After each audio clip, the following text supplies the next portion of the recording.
Excuse me, miss. Miss, what on earth are you doing hitchhiking at this hour? Don't you know it's unsafe? I know. It's just that I'm on my way home to see my parents in Marblehead. What a coincidence.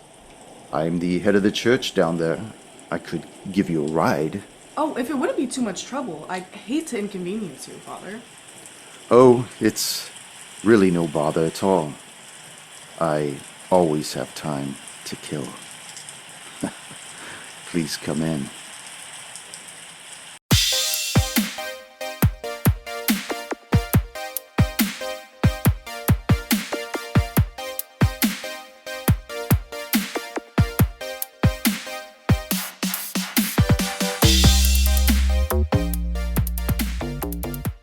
All right. Move this knife out of the way here. Nice knife. So how's the brothers doing? It's been a couple days since we've been firing this thing off. We're like firing on all cylinders, in fact. Yeah. Yeah, it's been good. It's been real good. Ready? Yep. Greetings, fellow Sling agents in the wild. Welcome back to Roll the Hard 20. It is I, your trusted handler, Brian, and with me, my hard slingers of yore. Yeah. All Knives with no tip are not a knife. They're an axe. Episode 6 of our Delta Green homebrew scenario, Little Treasures. Last episode, we found our agents following up with Father Miller after a certain line of inquiry, as well as inspection of his dwelling, revealed he was not what you thought he was. And if you want to know what he was, go back and listen to episode 5, because I'm not going to give it away. And if you listen to episode 5, then you'd already know. Now, currently, our agents are at the dwelling of former Detective William Preston. You saw that he lived in that dilapidated streamline that just beat to hell at the end of a dirt cul-de-sac. It looks like it hasn't been serviced in quite some time. You know. He let you in. After you knocked, you introduced yourselves. He let you in. You saw that the interior was just completely in shambles. Empty cans, empty bottles all over the place, dirty dishes in the sink, a TV that doesn't work, this dull 40-watt bulb on top of it. And then you started following up with a line of inquiry from the former Detective William Preston about Detective Wallace, what he thought of him, and what he thought of the fact that he was taking over his old caseload with the missing children. And he was quick to say that he did not think that Wallace was up to the job because he was not a very good detective. As he looks at the two of you, he grabs a bottle of whiskey. It's got about an eighth left in it, and just chugs the rest of it, wipes off his mouth with the back of his hand, sets the bottle down. He's like, why don't you tell me why you agents are really here? We're here because we think you can give us insight and as to why these children are being abducted and what purpose their abduction serves. We have looked through the case notes that the current detective gave us, and it's just not... There are pieces and parts missing. Not because the file's missing, because his research lacks the insight that you have. Well, as far as my insight involving these missing children are concerned, it only involves 5 missing children. And I always felt like I was close to solving them, you know? But something about it just remained elusive. If I had to put a finger on it, I'd say it was the dark feeling I felt when I had heard that both the Bradfords and the Coolidges, rather than trusting us to find their children, had confided in Marblehead's resident psychic, Madame Sullivan. She appeared front and center almost from the start. And then there was the parents of the child that was supposedly almost abducted, Conrad and Dorothy Hauser, the parents of Richard. We just saw them. Yeah, there was some gray powder at the Hauser residence. I found it outside the boy's window, and I don't know what to make of it. Any ideas on what you think that is? Because that's not the only place that we found it. Odessa? The one child who was able to remain with the parents actually fended off the attack. The father claims that he found the same gray dust there. And we went back to the most recent abduction, and we found that same dust inside the house on top of the dresser inside the little girl's bedroom. So it was, well, we think it's connected in some way, obviously. Also, another piece of information for you. We think that the abductions have gone back even farther. We're not exactly sure, but we don't think that these particular abductees are the only ones that have been subject to this kind of abduction. We're still doing it, but we think that this runs a little farther than your investigation had found. Yeah, I had heard about that when I had moved to Marblehead a few years before I came on the force, that there were some children that had gone missing, but that was a few years before my time. I'd only been with Marblehead's PD for about a year and a half, maybe 2 years, and then we started seeing these children go missing. But yeah, outside of that, I couldn't say either way. I always thought maybe it was just some kind of a spook story because of the location being in Massachusetts, that maybe they were trying to spur up some ghost stories to keep children in line, maybe spook the parents, who knows. But once we started seeing our own wave of children go missing, not that I could really say anything for the previous children gone missing, but these ones, yeah, I was there firsthand with that. Did you find the gray dust at every one of the sites that you investigated? No, just the one at the Hauser residence. And where did you find it? I found it in the soil outside, right underneath the boys' window. Gotcha. Detective Preston, the gray dust was outside the Hausers. They foiled the kidnapping attempt. We found it inside the room of the latest victim. Is it possible it was present in the other locations and this people just didn't realize what it was and didn't collect it or mistook it for something else? Any theories on that at all? Because I'm trying to find a common theme here. I couldn't tell you, Agent. The labs went over the rooms of each child. They dusted for prints. They didn't point anything out to me that could have been either way. When I was called out to the Hauser's residence and spoke with Conrad and Dorothy, and they showed me around, he was the one who had pointed out the dust in the soil. And so I took a sample, and there was really no crime. I mean, I looked at the videos. He said he saw some mist floating around on there 2 days in a row. I don't know. Maybe it was, maybe it wasn't. It didn't look like anything to me. So Mr. Hauser had said that he prevented his son Richard from being taken because he covered up all the reflective surfaces. Now, at the latest scene, at the Stevenses with Maggie, we found this powder, this same powder, around a mirror.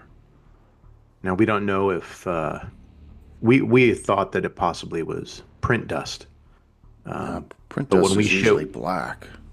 Well, prejudices aside, when we showed that to Mr. Hauser, he immediately recognized it for what he thinks it is and told us to leave, never come back, and became very concerned.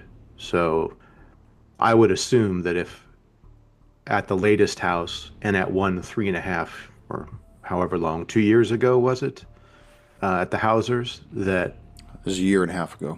Year and a half. So I would assume that it would have been around some of the other houses too. Maybe nobody noted it down. And you're sure you didn't see anything like that at any of the other houses? You know, I really wasn't looking for that.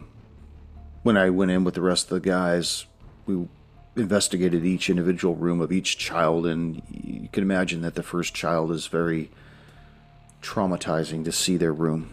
And then it doesn't get easier with each room you see. It the trauma stacks. And I hate to say it, but the cases, they started becoming a bit much for me. And but it didn't hurt my scrutinization of the crime scenes. And I didn't notice anything. Honestly, agents, I wasn't looking. It wasn't until Mr. Hauser had said something about removing the fixtures out of the house, anything with a reflective surface or something like that. And that was just, I don't want to condemn the man for being off his kilter, but I mean, if you look at any house, there's plenty of reflective surfaces in every house. And we did our due diligence as we went through each house to try to see. I mean, if somebody had some dust here or there, I couldn't tell, and I wouldn't have known until I actually saw the Hauser's residence and saw this dust outside the window. Did you notice any other pattern or any other common thread between all of the other victims? Anything that can give us a clue as to where we should be looking next? I mean, we'll talk to the soothsayer, but anything else that would give you an indication? Well, the only thing that I know is that at one point in time, they all went to Abby's Little Treasures daycare, and none of them were over 2 years old. Those are the only two common themes. Nothing else, huh? No, nothing like they went to the same parish or anything at all other than the school and the age. I mean, we're still looking for a common thread, and we're not finding it. We were hoping the dust was, but if you didn't see it, and something strikes me if you had, you would have noticed it. We saw dust, or we know there was dust at 2 different locations, but we're trying to find something else, something that links all these kids together. I mean, the age is obviously readily apparent. The daycare is readily apparent, but what else would bring them all together? We're just not seeing it. You know, agents, I thought I was a very thorough detective. My case closure percentage is 100% until these missing children came along. And it just, I don't know, I hate to say it, but, you know, there had to be a connection I just wasn't seeing. And I could feel it. I knew I was close. How could you just give up then? Well, Each looks around the room. Is this better? no, it's not better. In fact, right before this all kind of happened, the captain called me in and said it looked like I was slipping. And I know that there were times that I would watch my children while they slept. And I don't think they realized the wolves that were kept outside the door. And I tried to tell them, I tried to tell my wife, and that's when we started having problems, and she couldn't understand. But by then, and we had stopped talking, and you know, the work bled into my home life, and it broke me, and she saw it, and before I know it, I came home to an empty house with no wife and no kids. And after that, I didn't see a reason to keep doing the job anymore. Did you go back to your wife and kids at all? I did quit the job, and I tried to get back my family, and it was too late. Eventually she moved on, remarried, had another child, and I'm happy for her. I'm happy for them, you know. I work at the Tri-Tip Tavern down the road a couple days out of the week, and I'm happy. This is happy? You gave up and now more kids are even missing? And for what? You didn't even get your wife and kid back. Listen, agent.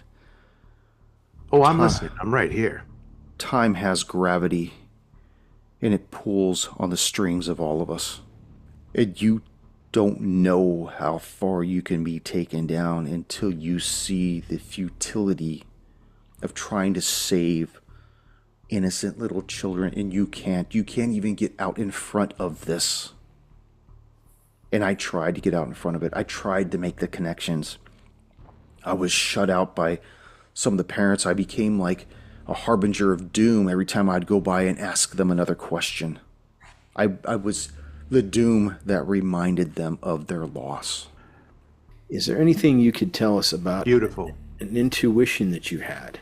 Not something you could put into a report without people looking at you askance, but some kind of something beyond the pale that if you put to voice, people would cause to question your sanity. But believe me, we're reaching here, and there's something more to this than meets the eye, that meets our present collective observation of what we would consider the real. Is there anything you could put your finger on? That's what I was saying to my cap. I was saying that to my wife. I was saying it to my children that there's something that connects all this. There's got to be a reason why these children were chosen. There has to be. I mean, if you know your history of Marblehead, you know that this is a heavily rich area for the old world. And they brought all their superstitions and all their hexes and everything else overseas when they came in and settled in the new world. Each is writing down something on a tablet of paper. Looking at Adesso. Is there anything else here? This man has obviously given up. Look at this place. Here, each tears the paper. Here's my telephone number. If you want to actually help, you call me when you're ready to leave this empire here of yours, your empire of ash, of nothingness. While children are out there dying, you're sitting here finishing another bottle, serving drinks at the Tri-Tip Inn, all that. Great. I'm glad your life is happy now. But when you really want to help out instead of just getting by, you let us know, and we'll keep you informed. Maybe some of the things that we find out may spark something in that rum, whiskey-soaked memory of yours. You know what? Fuck you, Agent. Every night I stand in my bathroom in front of the mirror and I sprinkle that dust that I recovered from the Hauser's residence in front of it, and I look in that mirror hoping something, daring something to come out of that reflection. And why do you feel that would actually work, though? Tell me about the mirror and the dust. We noticed a connection to that, too, but what makes you feel There's something you're not telling us, Preston. There's nothing I'm not telling you. Oh, well, All I know is that this dust, you wait right here. And he goes in the back of the streamline, and he comes back, and he's got this, what's that? Might have worked. I tried pissing him off to get him to... He comes back, and he's got a cigar box, and he opens it up, and you see that there's a Sig Sauer in there, and right next to it is a little Ziploc baggie filled with this grayish powder. And he pulls it out, and the powder, not the gun. That's coming next. Exactly. I sent this powder to the police lab, and they came back saying they didn't know what it was. I sent it to 2 other independent labs, and they don't know. I sent it to a paranormal investigator, and they said it had something to do with ectoplasm or some bullshit like that. Who did you send it to?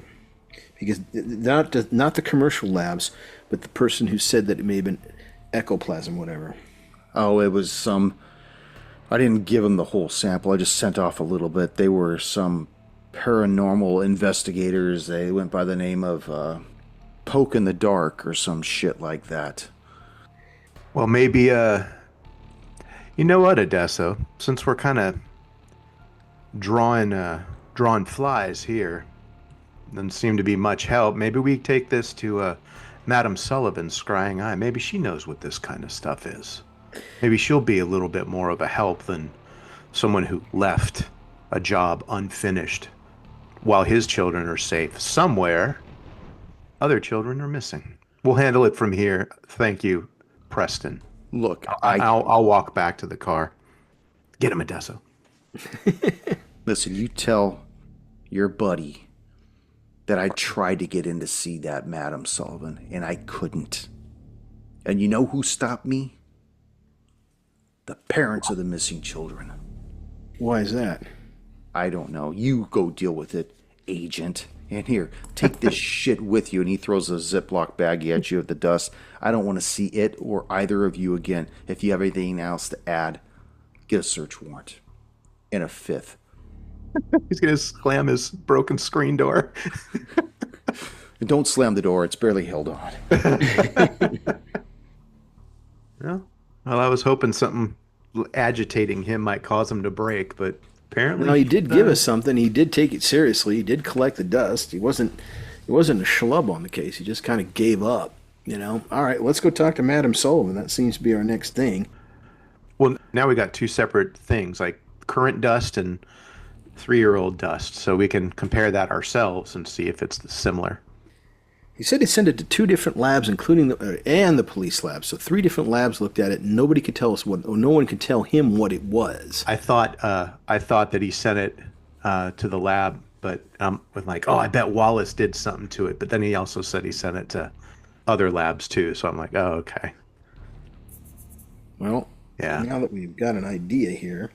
I think this was just a nice little segue. So in the movie, they could have a nice set change of dilapidated buildings and Preston and his Preston trailer home. Now we go to Voodoo Mama Juju, or in this one, it's Madam Sullivan's Scrying Eyes. So you punch in Madam Sullivan's Scrying Eye into your GPS, and it directs you back into Marblehead. As you follow this GPS, you find it on the corner of West Shore Drive and Turner Road, not too far from the Waterside Cemetery. You see a row of stores line the streets as you approach the last business establishment before the cemetery proper. Its location, by default, is given a certain amount of privacy, inasmuch as no one just happens to pass on this way to somewhere. It, like the cemetery, is a destination. Many of the old trees that pock the cemetery grounds have, through the ages, encroached upon the main street and beyond, giving Madam Sullivan's business spotted shade throughout the year. You see a wooden placard is hanging from iron chains above the door, and it says, Madam Sullivan's Scrying Eye. And beneath it reads, Giving Insight Through Second Sight. Clever. Windows line the front of the building and the door, but the glass has been frosted, keeping the looky-loos from seeing beyond.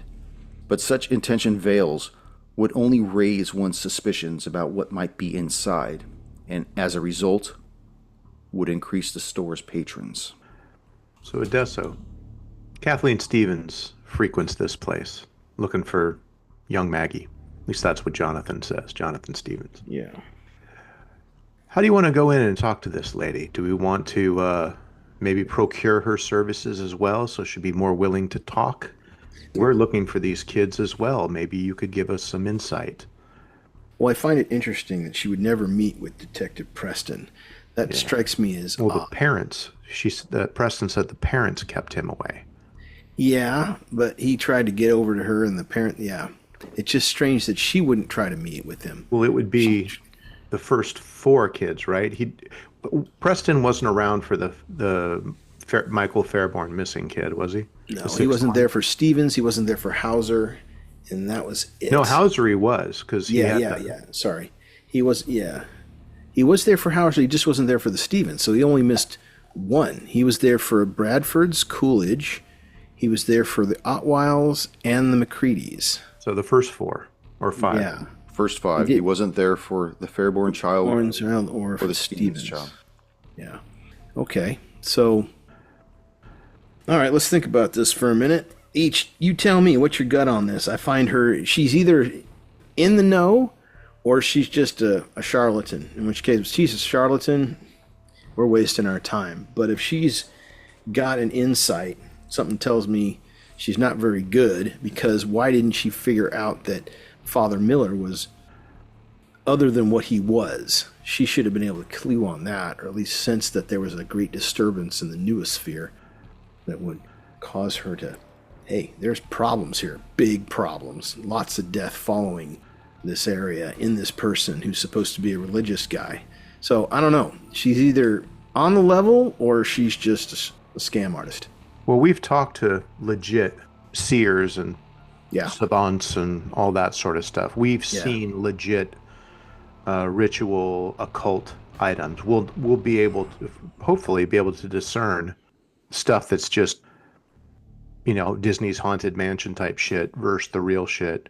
Maybe we do the thing where we're talking to her and I go to the bathroom and look around, or maybe vice versa, because you know more about the occultish ritual type stuff than I do. All right, let's figure out. Well, let's just go in. If we can't figure out something, we can shoot her and go. Yeah, well, there's that too. That's always that is always an option, man. That is always on the table. Eisenberg, we're going to see an old lady with a crystal ball. Is there a cachet box around? Hey, Gretna Green. Yeah. You know, she was a lot more than what she appeared to be. So there's something to be said Adam here. So, Fontenot. yeah. There's been a couple of these old ladies running through these. That's what I said. mysteries. We've met enough of them to discern real. So, well, we know what'll be fake. I think if we see like Halloween decorations and that kind of crap, we know she's bogus. But Kathleen has been ruining her marriage with Jonathan apparently by going to this lady. So let's go see. Maybe we can help them out too. Oh, wait a minute. Let's propose a test. If she knows what's going on, she's going to be able to clue in. So Adesso says, hey, each give me that paper you got. And he writes on a piece of paper, or writes on that paper that each has. And in Aklo, he writes, can you read this? In Aklo. We found this at a site. Yeah. These runes, you know. Yeah, the Aklo runes. So if she's what she appears to be, she'll be able to read it. And if she's not, then she won't. We can also play up if she says, yes, I know you're here. I've sensed it. We know that the Stevens lady probably said something. Right. So we could play that up like, right. Very impressive, you know. Yeah. It's true. Most impressive. Yeah. Okay, so let's go in and we'll be kind and affable until we don't have to be. Yeah, until we're not. And you know how we'll know when not to be? Dalton will tell us. Roadhouse. I get it. I'll tell you. Yeah. So, entering the establishment, your senses are met with the strong scent of wood and musk. Wooden floors and rafters are peppered with knots, giving the store a sense of colonial history. Along the back and left walls are glass-topped wooden counters adorned with crystals wrapped in silver bands on chains, as well as leather patches with sigils branded on them. Hanging from the rafters are drying roots, dream catchers, and other twig and chain fetishes that are meant to catch the eye of a would-be buyer. Along the left wall, wooden shelves display a myriad of candles and bells, no two of which look the same, nor are any two priced the same. Sporadically placed along the shelves between the candles and the bells are small glass receptacles labeled Ashes of the Innocents, which range in price from $350 all the way up to $5,000. Hung along the right wall are several foggy glassed black and white pictures in antique frames. Each picture depicts a black goat milling about. There's one with a cabin in the background, one with a well in the foreground, and one with a cabin and a shoreline off to the side. The pictures appear to be candid shots and may or may not be the same goat in each picture. A dark curtain hangs against the back wall behind the counter. On one side of the curtain is an old painting of a disfigured woman with unkempt hair and a blemished face. Her right eye droops heavy as she stands in the foreground of several disfigured trees. The woman and the trees seem to complement one another, and the title of the painting reads, The Wooden Hag. On the other side of the curtain is a black and white aerial picture of an odd island, dotted with trees and a few cabins, and at the center of the island is a lone cabin bracketed on either side by small bodies of water. A label on the picture says, Baker's Island, 1958. And you see a tall woman with auburn hair, dressed in a white blouse with black slacks, dusting the last goat picture on the right wall. And without turning around, she says, Welcome to the Scrying Eye. How may I help you? I'd like to do an observation check, and I guess more of an intuition check. You know, each and I have been well exposed to what is truly beyond and what is truly weird. The stuff from beyond the veil. Is there anything that we sense that, oh, out of all this crap, that's real. Or, oh my God, these 4 things are real. Or, hey, look, that picture's from Eugene the Wise. Anything like that. I was thinking the same. I'm not looking, though. Well, I'd like to do, I guess it would be an intuition check? Or how do you want to do it, bro? Intuition, observation? Yeah, intuition. Do your intuition check. All right. Under 70 for me. Under 75. 19. Yeah, 18. Okay. I'm winning. On, man. We are on it. As the two of you walk into the store and you look at all the stuff on the shelves, you look at the bells, you look at the candles, you look at the ashes of the innocents, and you look at all the stuff that's atop of the counter, you notice that all the stuff looks legit. Like, this is not made in Taiwan garbage crap. Like, a lot of this stuff feels authentic. Like it was made by somebody's hand. Oh, it's handmade, but does that mean the person who made it had the gift, who could tap into beyond the veil and actually channel what should be channeled? Or is it, rather than it just being handmade, rather than cheap knockoff crap from some third world country, does it feel authentic by someone who has the gift? Real religious artifacts versus fake tchotchkes. Okay, well, an artifact... New Age bullshit. An artifact is an item that's made out of items, like a piece of wood or something. A relic is something that's made using human remains as well. All these things look like artifacts, but what would make them powerful would be the person to use it. Does that make sense? Like if you had a candelabra that was made in China versus one that was made somewhere in Rome by an artisan who used it to go through the catacombs, you would probably think that in the right hands, the one that was made in Rome would be very powerful as to something that you'd buy at TJ Maxx.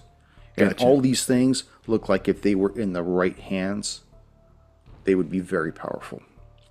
Yeah, I think what we were looking for was, are these dime store knockoffs or are these like legit? Is this fake Indian jewelry versus this is an actual Indian tomahawk? No, these are all legit. Okay. Yeah, and I think I mentioned that they were all legit. But one other thing I wanted to mention also is that the back counter that's in front of the curtain and the two pictures, there's a line of books that's in the glass counter itself, but from your distance, you can't see what the titles of them are. Okay. Out of game, Adesso, do we want to show her this gray powder and see if it causes a reaction? And we can question her like, hey, can you help us figure out what this might be? It doesn't seem to be dusting and all that. If she's legit, we want to bring her in because she may be a reference for us in the future.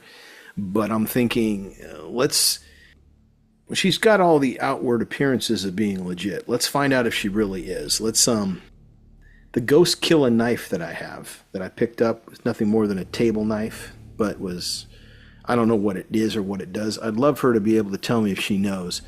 So, I guess we want to ease into this without coming off too strong. We're going to be in there as agents, though, right? We're not going to be like... Yeah, we're going to be in there as agents, but we also got to show that we're in tune with the other side. We know there's something beyond the veil that's trying to get in, and if she's got any intuition as to how to defeat it, we want to know. Or if she's the focal point, well, then she's just, lethal force is still on the table. Yeah.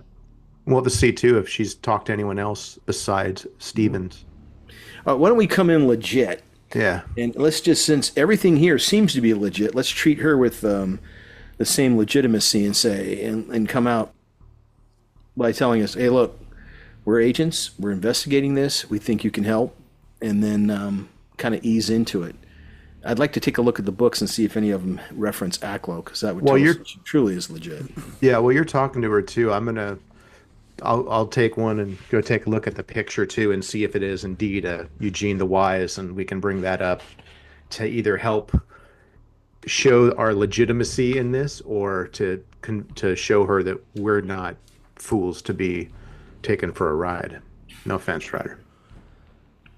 So which one of you want to go first? Well, I would say Tone go talking to her, and while he's talking, I'll be poking around. Okay. Yeah. Before that happens, each check out the books, just see if they're of the unusual alphabet. Sure. Okay. Well, I don't really know that stuff. You would have to, I think. But Right, but I think you would recognize it. You may not, you won't be able to read it, well, but if I you go would recognize insane, it. sure.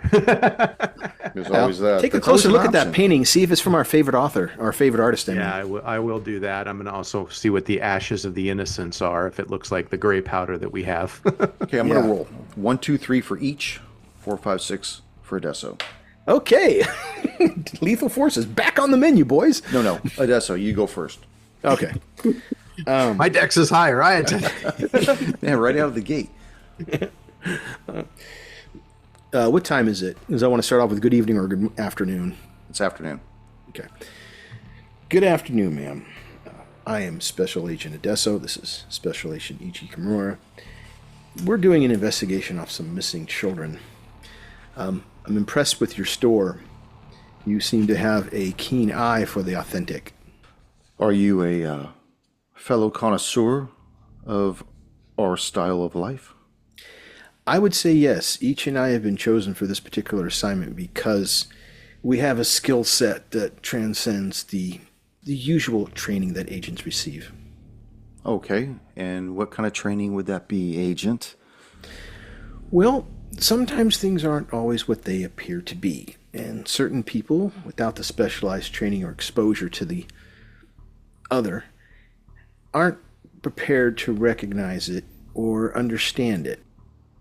We think, and we're here because of the disappearances of these children under 2. The children who have been missing, with the commonality of they've all been patrons of Abby's Little Treasures. Yes, that's true. You've killed men before, haven't you, Agent? I can see that. You've killed things that aren't men, haven't you, Agent? That's very intuitive of you. Let's just say Agent Each and I have been exposed to things that defy normal explanation.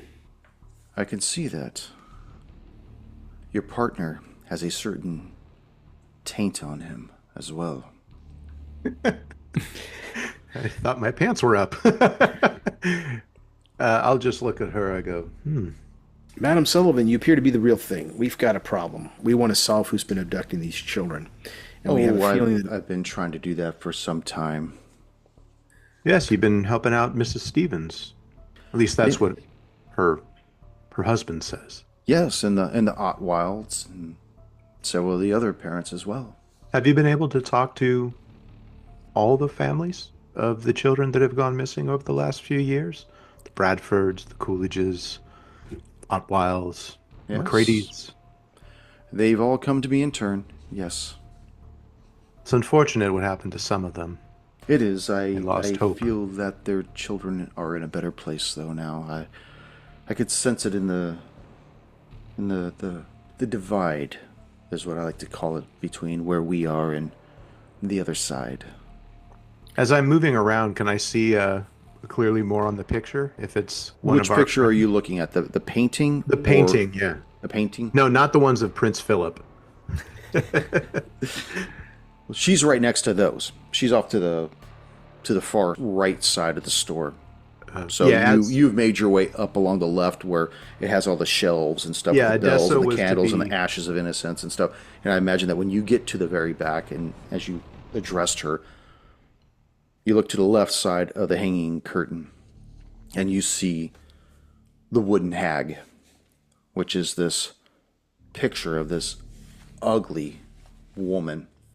And that's really all it looks like. It looks There's no like signature. no, it appears unmarked. Okay, this image is very compelling. Oh, you're talking about the painting of Moll Dyer. Moldai. Yes. Yes. Is she someone from this area? Probably about over 400 years ago, yes. She came from York aboard the Sovereign in the 1600s. She was, back then, believed to be a powerful woman. Mole diver? Muff diver? What? Moll Dyer. Mole dyer. Oh. Sorry, listeners, I'm actually just taking notes. Sorry. Ah, well, yes, the painting's Pretty pretty good. It's not it doesn't strike as much of a chord as who's the painter on this? It's familiar yet it doesn't have the same gravitas as say a painting of Eugene the Wise. Are you familiar with the paintings of Eugene the Wise? Oh, you'll be hard pressed to find one painting from the master. Certainly not in this store. They're in very high demand and they're of very Especially limited nowadays. quantity.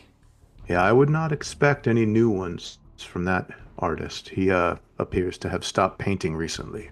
Oh, that's a tragedy. That makes the It one that I was. have in my personal collection worth all the more. Oh, indeed. Hold on to it. Don't let that one go.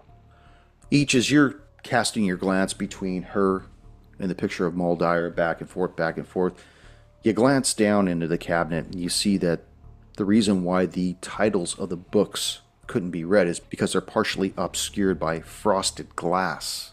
Hmm. And inside you see that there are 3 books.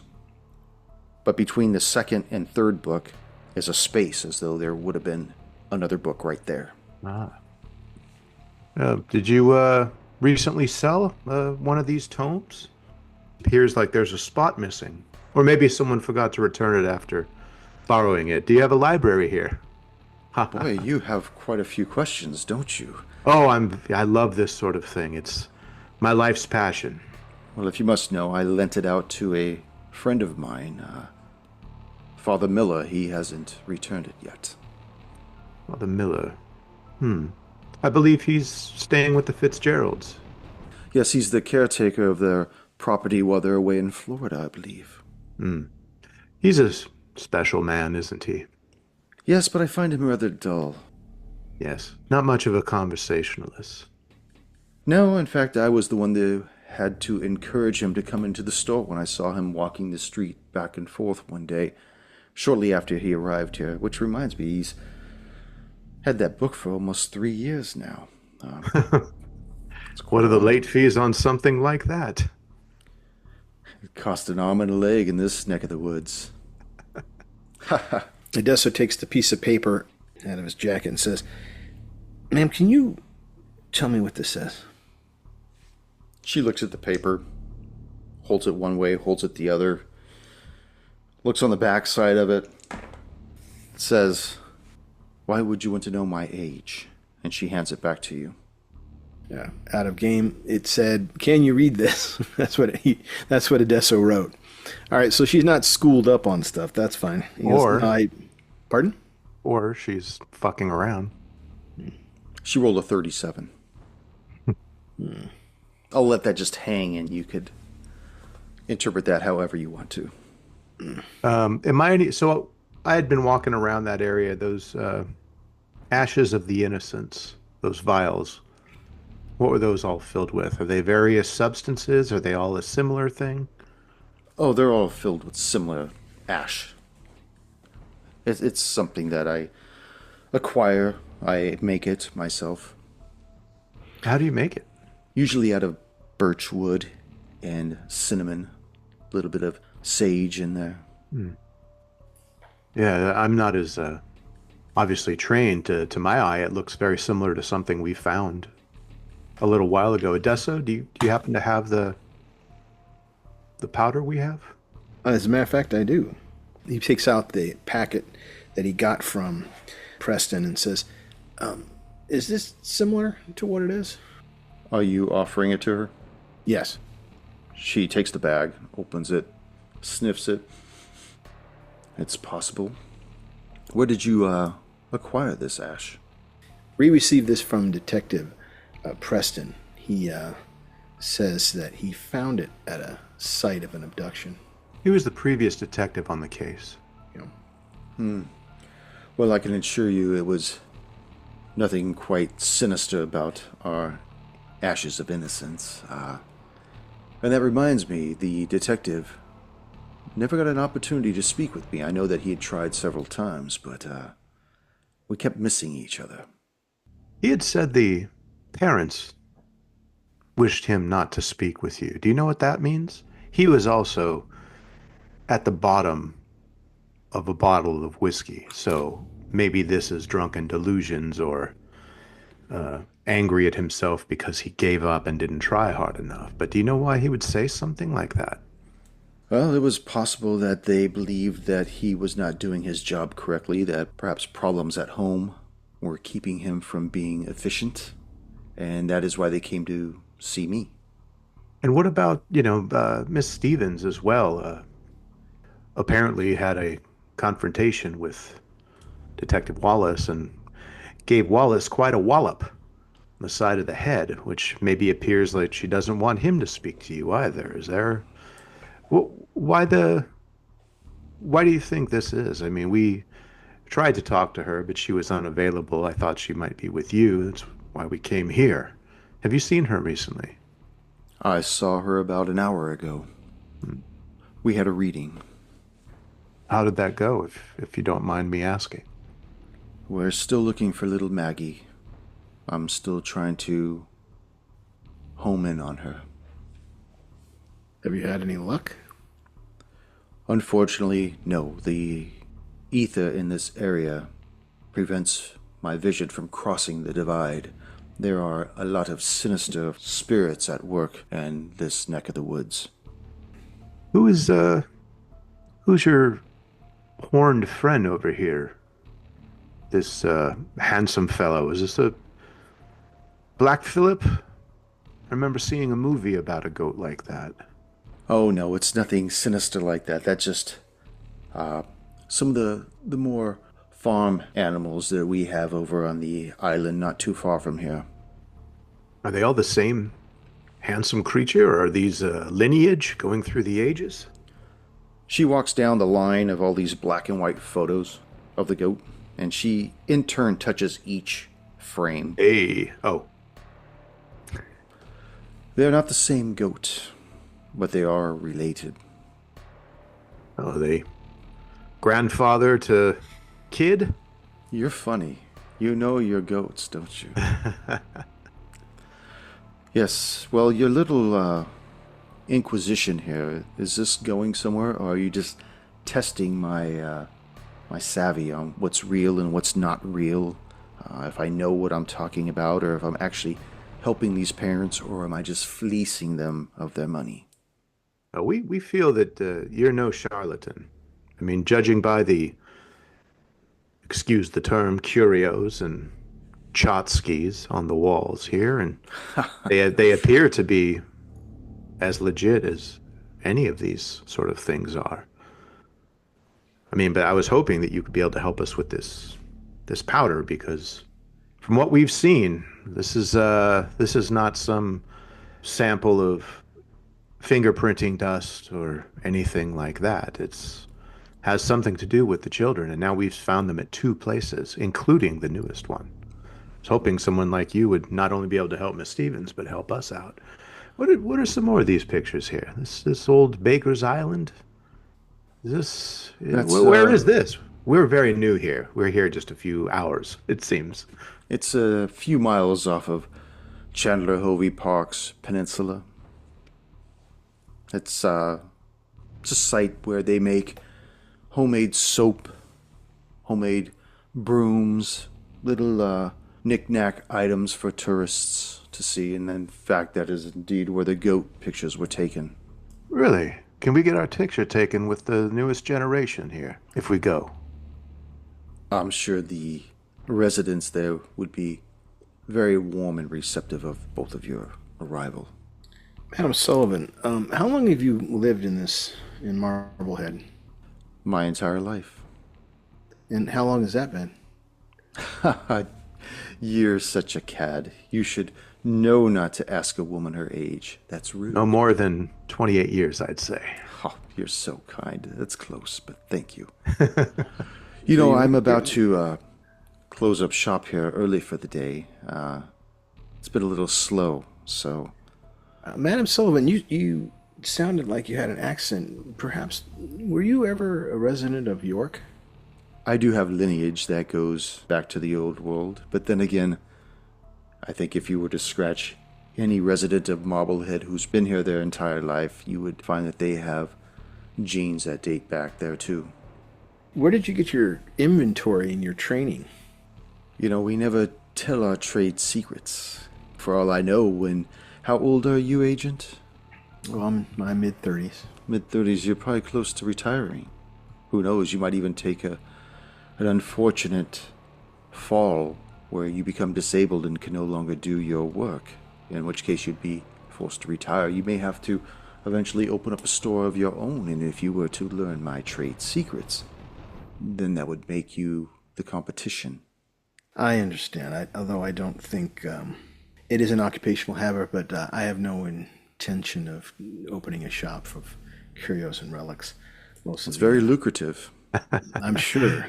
He is more likely to lose his life to a giant reptilian insect rather than break a hip.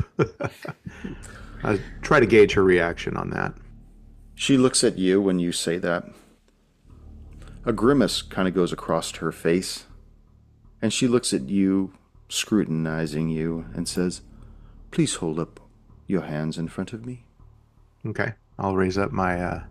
And she looks at all your fingers. You're a man of honor. I could see that your lineage blood hasn't caused you to lose any of your fingers yet. I'm afraid that if I did, they could have just grown back. She takes a pause at that. I don't know how to answer that, how to respond to that. How old does she appear to be? She appears to be in her late 40s. Is there a Mr. Sullivan? Or was there? No. Was there a Mr. Sullivan? No. Bit forward, Adesso. You've never been married, you say. Well, both Adesso and I have family at home, and this case really hits hard with us because we also have children. Do you happen to have any kids of your own? I mean, nowadays, you don't have to be married to have children. Surely that's why you're taking such an interest in this. Maybe you have a daughter at home that you're concerned about? Adesso moves around so that he has her in front of him, but each is not in what he would... each is not in his cross sights. If something were to happen, she is not next to each. And so he would be free to use lethal force if necessary. And he just kind of moves and positions himself, and he's hoping that each will notice. Oh, I'm sure we're familiar with our moving patterns. I am doing this because I believe I can help the parents. And the parents believe I can help them. And as for your question, I do have a child. Oh, I have may a I daughter. ask? Oh. What's her name? If you don't mind me asking. And the name? Her name is Margaret. And does she have the beautiful red hair as her mother does? No, she doesn't. And I will see you next session. Take it off. We were getting somewhere, man.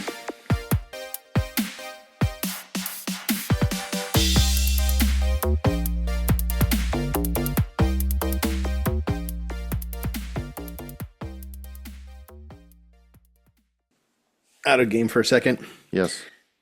Each and I know each other well. What I want to do is I'm thinking that she's our problem. I'm thinking she's our problem because of things that she's not said. And I think she's been around for 400 years and she's using the children to keep herself young and vital. Pretty good. But I don't know how to communicate that to each because I think she is our objective because this is just too coincidental. There's just too much there. I have a feeling that people are hiring her to find the problem when she is the problem.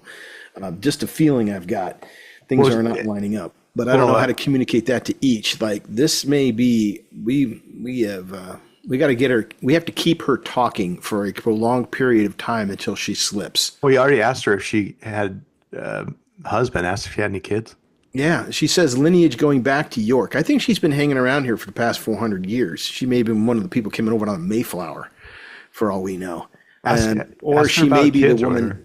Because you said she's using kids. Maybe she's having kids. And no, I don't. Yeah. Like that sounds creepy as fuck. But yeah, but I think she has been using these children She says she's been here all her life for the past 40 years. That may or may not be true. We don't know, but I have a feeling that she is our problem. And I don't know how to tell you that in game without saying something. Well, I'll keep pressing the thing. Thank you for joining us once again on Roll the Hard 20 podcast. Remember, you can find us and subscribe to the show on Apple Podcasts, Google Podcasts, Spotify, Pandora Radio, iHeart Radio, Amazon Podcasts, and Audible. And if you like what you're listening to, be sure to leave us that 5-star rating and review. Don't forget about our YouTube channel at Roll the Hard 20. So if you're into watching and you want to help support the show, then head on over and hit that subscribe button. It really does help the show out. We can also be found in the wild on Facebook, Instagram, and Twitter, so don't forget to look for us there and check us out. You can also contact the show directly at rollthehard20podcast@gmail.com or head on over to the website at rollthehard20podcast.com, where you can download the current show directly, pick and choose past shows from our archives, or view our galleries. We've got a lot of stuff posted over there, so check us out. And finally, join us on our Patreon at patreon.com/rollthehard20podcast, where you can become a hard slinger and pick up swag. So until next time, keep your dice warm and your glass topped off as you roll those hard 20s.